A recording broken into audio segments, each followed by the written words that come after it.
Just m cube plus 2p cube a plus b whole cube plus 2s a cube plus b cube.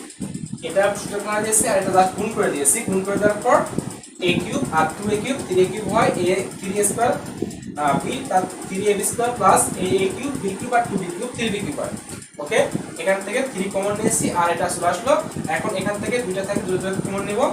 এখানটার মতো এটা common নিয়ে থাকবে কি a square থাকবে, এখানে a থাকবে প্লাস b থাকবে, প্লাস b স্কয়ার কমন নিলে a প্লাস b থাকবে। ওকে, এখন কি করব, 3 লিখলাম। এই দুটোর মধ্যে থাকে এই টার্ম বা এই পদ আর এই পদের মধ্যে থাকে, দুই পদের মধ্যে থাকে a প্লাস b কমন যায়, তার থাকবে কি a square plus b square থাকবে, a স্কয়ার থাকে এখানে প্লাস b স্কয়ার থাকবে। ওকে, এখন এটা a প্লাস b সমান লেখা যায় m আর a square plus b square সমান লেখা যায় n। এই হচ্ছে আমাদের এই অঙ্কের সমাধান। আশা করি বুঝতে পারছি। এরপর হচ্ছে পরের অঙ্ক দেখো।